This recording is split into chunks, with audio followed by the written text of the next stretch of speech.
Assalamualaikum warahmatullahi taala wabarakatuh dan selamat sejahtera. Kami dari kumpulan 5 akan menerangkan mengenai isu keselamatan dan CGSO. Isu-isu keselamatan merangkumi beberapa komponen iaitu arahan keselamatan, keselamatan fizikal, keselamatan dokumen, keselamatan peribadi dan langkah-langkah keselamatan bangunan. Arahan keselamatan dikeluarkan oleh Jemaah Menteri yang menetapkan darjah keselamatan yang perlu dilaksanakan oleh semua jabatan kerajaan. Bagi keselamatan fizikal, ia bermaksud atau menerangkan langkah-langkah yang dirancang untuk memastikan perlindungan fizikal aset (IT) seperti kemudahan, peralatan, kaki tangan, sumber dan harta benda lain dari kerosakan dan akses fizikal yang tidak dibenarkan. Keselamatan dokumen ialah kawalan ke atas dokumen rahsia rasmi dan dokumen rasmi daripada pendedahan tanpa kebenaran. Tujuannya hanya mereka yang mendapat kebenaran sahaja akan mendapat akses terhadap dokumen tersebut. Terdapat peringkat dokumen. Pertama, rahsia besar iaitu berwarna kuning dan berpalang merah. Kedua, fail rahsia berwarna merah jambu berpalang merah.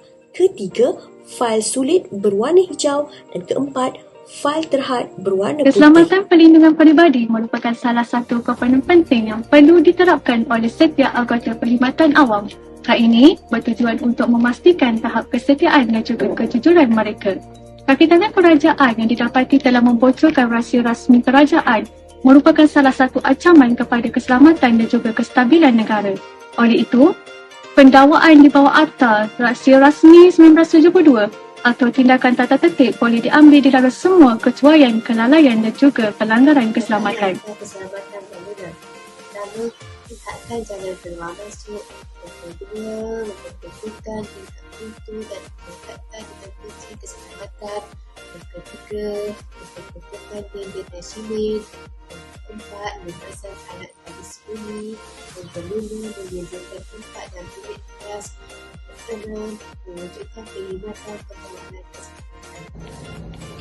Terdapat 7 ancaman keselamatan, antaranya espionage, subversif, pemerasan, keganasan, sabotaj, ancaman cyber dan kelemahan manusia. CGSO adalah sebuah pegawai keselamatan kerajaan telah dilatih untuk memberikan khidmat nasihat keselamatan perlindungan kepada kerajaan negeri, kementerian jabatan dan agensi kerajaan guna membantu mengekalkan tahap keselamatan fizikal, keselamatan dokumen dan keselamatan personal di semua agensi kerajaan.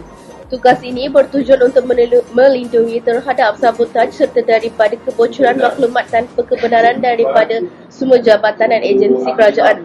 Pegawai keselamatan kerajaan ini telah berpindah ke Kementerian Hal Ehwal Dalam Negeri pada awal tahun 1960-an dan kembali ke Jabatan Perdana Menteri pada 1 Januari 1977 untuk melaksanakan semula tugas dan tanggungjawab berkaitan keselamatan perlindungan seperti yang ditetapkan.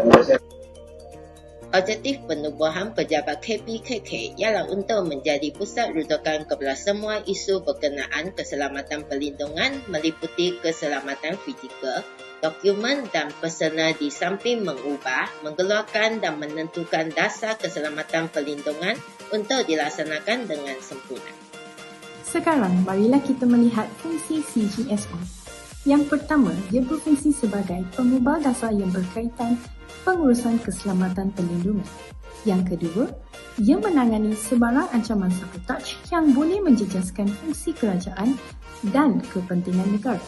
Yang ketiga, memberi kesedaran dan memupuk budaya keselamatan perlindungan. Yang keempat, ia berfungsi sebagai penguatkuasaan dan memastikan patuhan Akta Rahsia Rasmi 1972 dan Arahan Keselamatan, Semakan dan Pindaan 2017.